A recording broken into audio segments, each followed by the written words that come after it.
Photographic images of war document the darkest moments of human history. More than this, they demand reflection on what it means to be human. If peace is the pinnacle of humanity, war is its nadir. And yet nations have warred since the advent of civilization thousands of years ago.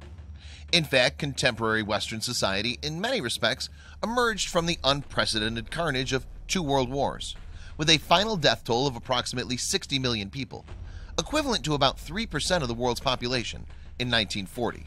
World War II was the most destructive military conflict in global history. In Europe, the turning point in World War II came with the Allied invasion of northern France on June 6, 1944. The first day of the battle, known as D-Day, which is also the general military term for any day of significant attack, pitted 156,000 Allied troops against Nazi forces on the beaches of Normandy. The following full-color images depict heavy combat during the Allied invasion. Where black and white images of war can convey powerful tones and textures, they can also have a somewhat dehumanizing effect, distancing the viewer from their content. By contrast, color images of war have the temporal and emotive power to connect audiences with the scenes, stories, and people within them. The invasion of Normandy was codenamed Overlord, and its strategic objective was to secure an Allied foothold on the European continent, then occupied by Nazi Germany. Plans for the invasion were drawn up under pressure from the Soviet Union, which was facing its own invasion from German forces. In fact, by opening up a new Western front, the Allies intended to divide and deplete Hitler's military resources. Stealth and secrecy were key to the plan, and in order to deceive the enemy about its details, the Allies launched a misinformation campaign called Operation Fortitude. In fact, the Germans knew the Allies were planning to invade, but they incorrectly thought that Pas de Soleil, the nearest point to Britain across the English Channel, would be the site of the invasion.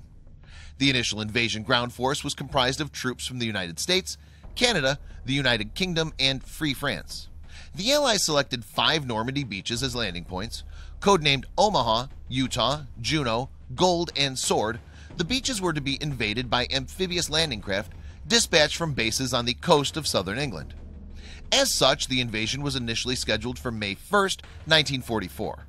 However, the Allies were forced to postpone due to an insufficient quantity of landing craft, so they rescheduled for June 4th. Then poor weather rolled in, delaying the operation further.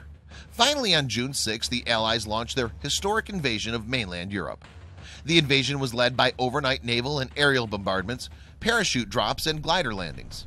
Then, at around 6:30 a.m., Allied ground forces landed on the beaches. The Germans fought back ferociously, using defensive positions and the advantages of terrain to aid their maneuvers.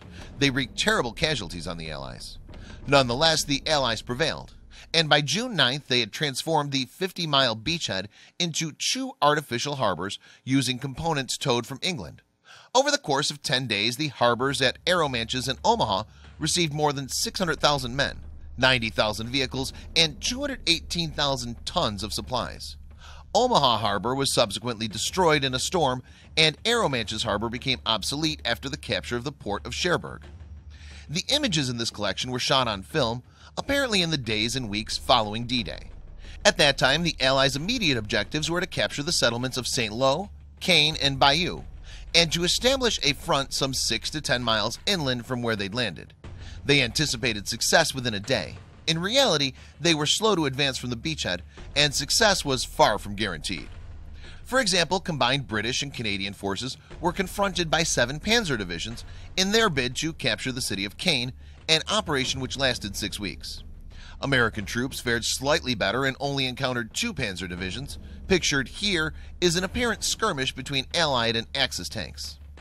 Images of Normandy and other World War II battles generally derive from newsreel footage shot by the United Newsreel Corporation, a non-profit government-funded organization formed by Paramount Pictures, RKO Radio Pictures, 20th Century Fox, Universal Studios, and the Hearst Corporation. The organization was overseen by the Overseas Motion Picture Division of the Office of War and Information, OWI.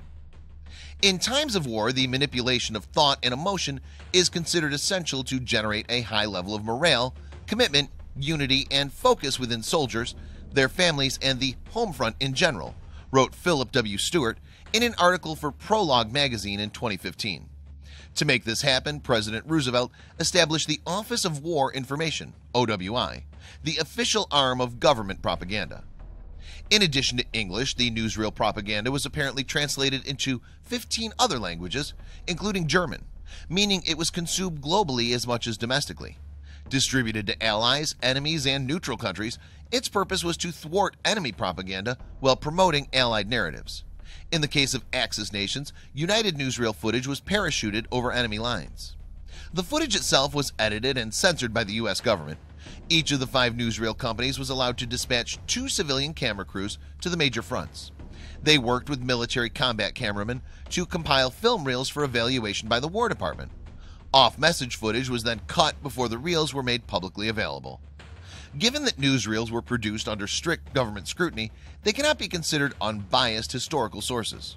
That fact notwithstanding, they contain a great volume of powerful visual records, including intimate moments that humanize an otherwise monstrous situation. Indeed, they invite empathy with the young men who sacrificed themselves for future generations. At the conclusion of Operation Overlord on August 30th, 1944, the day when the Germans fled across the River Seine, the Allies had liberated all of northern France. Between them, the combatants had suffered approximately 425,000 casualties. Some 209,000 of these were from the Allies side, including 125,847 U.S. ground troops and 83,045 British, Canadian, and Polish troops belonging to the 21st Army Group. The success of Normandy spelled the beginning of the end of the war. Nazi domination of France was waning, and, as intended, the operation also relieved Soviet forces on the Eastern Front.